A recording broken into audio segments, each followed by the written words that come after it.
watching Good Day Lubbock. All local, all morning. Thanks for starting your Wednesday morning with us here on Good Day Lubbock. I'm James Eppler alongside Kristin Carroll, and this is a super fan's dream job. How you could get paid to binge watch all the Marvel movies in just one sitting. That's later in Trending Stories, but first we get to your morning headlines. Lubbock ISD preparing changes for Dunbar College Prep and its feeder schools after the Board of Trustees approved a new plan for the school rated as failing for the last 5 years by the state. It will receive funding from the Lubbock Partnership Network and become a charter school within the district. Our Megan Reyna with how one teacher is staying focused during the transition. Every day when they walk into my classroom, we do a class handshake, they tap the trust bucket, kind of like the Texas Tech football team rubs the saddle. Joseph Cope's been an educator for 14 years. Just quick 2 or 3 minutes if I need to. 4 of those years teaching 6th graders at Dunbar Middle School. At the beginning of the year, I focus a lot with my kids on there's no reason for me not to trust you yet. The only thing that you can do is punch holes in your bucket. But when you punch a hole in your bucket, there's always an opportunity for you to patch it up. While he's had the opportunity to venture out to other schools, he says it's the connection with his students that assures him he's exactly where he should be. I want to go to college and achieve my goals and do things that people in my family didn't have the opportunity to do. And how has your teachers helped you feel like you will have that opportunity? Like Mr. Cope, he helps me see that I can do it if I really just try and put my mind to it. He's aware there's expectations the school hasn't been meeting with the state, but Cope's confident Dunbar is going in the right direction. There have been strides that nobody would have thought possible with Dunbar that have been made in the last 2 to 3 years.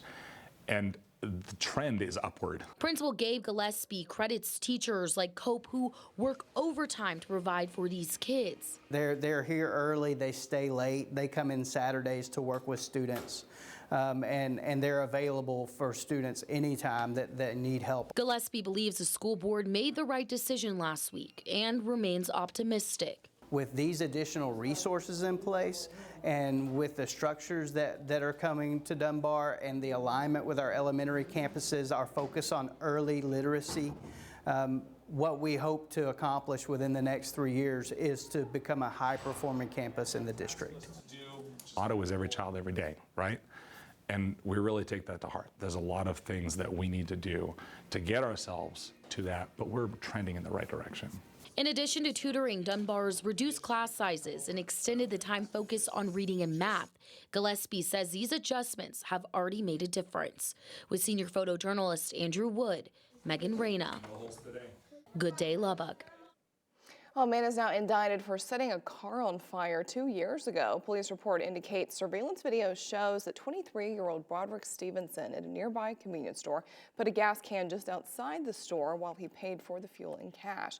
Now, police found the vehicle burning near East Auburn and Zenith. Investigators report finding a gas can with no nozzle next to the car. He is held in a $20,000 bond. And a former Lubbock Cooper Elementary teacher has to cut a deal or go to trial for possession of child pornography. Now, according to the indictment, 37-year-old Cody Taylor took inappropriate pictures of female students underneath their desks with his phone. The principal was told that one of the students used her iPad to take pictures of Taylor snapping these photos. While Taylor was being questioned, investigators say he was sitting there trying to delete pics from his phone. A warrant shows more illicit photos found at his home. He is held on a $10,000 bond. And a man is now indicted for revenge porn. Prosecutors say 39-year-old William Bradley posted sexually explicit photos of his ex on Facebook, and before that he repeatedly texted her threatening that he was going to do it. Police say it was to pressure the victim into staying with him. Now, investigators report that the victim did pursue charges against Bradley and agreed to provide evidence to police. He's now out on bond. The Lubbock Emergency Communication District is trying to figure out how a network error took down the 911 system yesterday for a little more than an hour. The outage affected the entire Lubbock Emergency Communication District. That's police, fire, EMS, the sheriff's office, all of it. Investigators report a network component broke, causing a flood of traffic, and that blocked actual calls from getting through. The city's getting reports about someone calling people claiming to be with the City of Lubbock Health Department or Medicare and asking for personal information. These are not coming from the city. If you get one of these calls, just hang right up. The mother of a trained weather spotter killed in a crash with other storm chasers is hoping to change the culture at the Weather Channel. She filed a $125 million federal lawsuit 2 years ago. 25-year-old Corbin Yeager died in a crash in Dickens County. The crash a few miles west of Spur also killed 57-year-old Kelly Williamson and 55-year-old Randy Yarnall. They worked for the Weather Channel. According to the suit, Williamson and Yarnall were so wrapped up broadcasting, streaming, and talking on the phone, they blew right through a stop sign. The mother's attorney says the Weather Channel ignored many warnings about Williamson and Yarnall's driving. They knew they were blowing stop signs and red lights. They even included an example of that in one of the Storm Wrangler programs. They sensationalized that. They knew what was going on. And that's the reason why Corbin Yeager is dead. If they had stopped at a stop sign, he'd be alive. The suit states Yeager was trying to get away from the tornadic storm when he crashed with the storm unit. At Fox 34, a follow-up on the city and county's plan to clean up the old recycling lot on I-27. Council members approved it last night. Now, that lot burned in 2002 and in 2009. The legislature ordered it remediated that year, but no progress made. City staffers call it a blight on the northern gateway to the city and a potential hazard to the airport. The council is joining the county commissioner's court in asking the state to foot more than $11 million to clean it up. It is a high priority item for council members this legislative session. And the city will urge Congress to make the extension of I-27 a future plan. A unanimous resolution asks lawmakers and TxDOT to connect Interstate 27 to I-20 and I-10. Eventually, the council would like to see the Ports to Plains corridor extended all the way to Mexico and to Canada.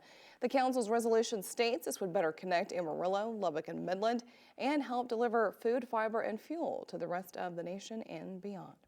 The city also greenlighted the police plan to regulate game rooms more strictly. The proposal integrates LPD into the permitting process.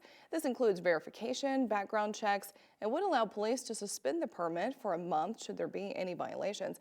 It's intended to stop illegal gambling, money laundering, drug offenses, prostitution, and trafficking.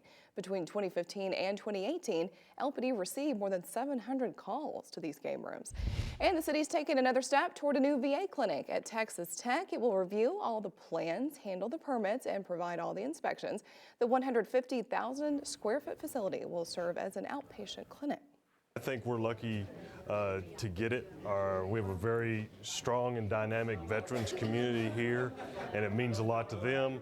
I think it's important that we're able to serve the needs of those veterans in our community.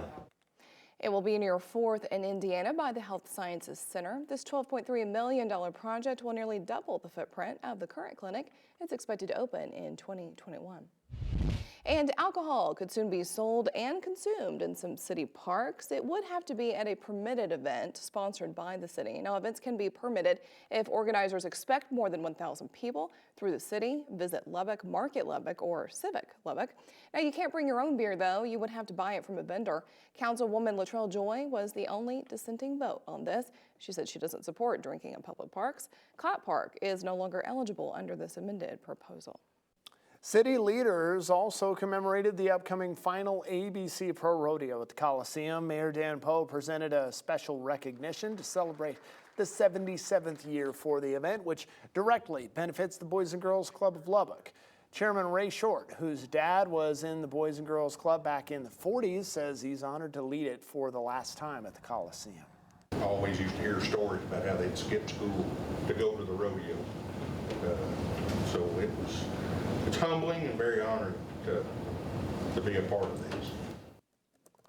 Rodeo reps say they are looking forward to the Lubbock County Expo Center to continue this tradition. The auditorium and Coliseum will be raised next month, and the board's hoping to have a grass space in place by the fall. There was not enough support in the House to override President Trump's veto of a resolution that overturned his national emergency. The House needed 2/3 majority and fell short, even though 14 Republicans voted with the Democrats. So that means Trump's veto holds, and he'll be able to divert billions of extra dollars to build his promised border wall. Well, out of about 220,000 active duty and reserve Marines, there are fewer than 17,000 women. Its motto is the few, the proud, and Corporal Madison Dalen says it has special meaning for women in the Corps. We have this thing amongst like the female Marine Corps. It's the fewer the prouder. You know, the few the proud the Marines, but the fewer the prouder the female Marines. Later this hour, we will have more on how women are making more headway in the armed forces, specifically in the Marines.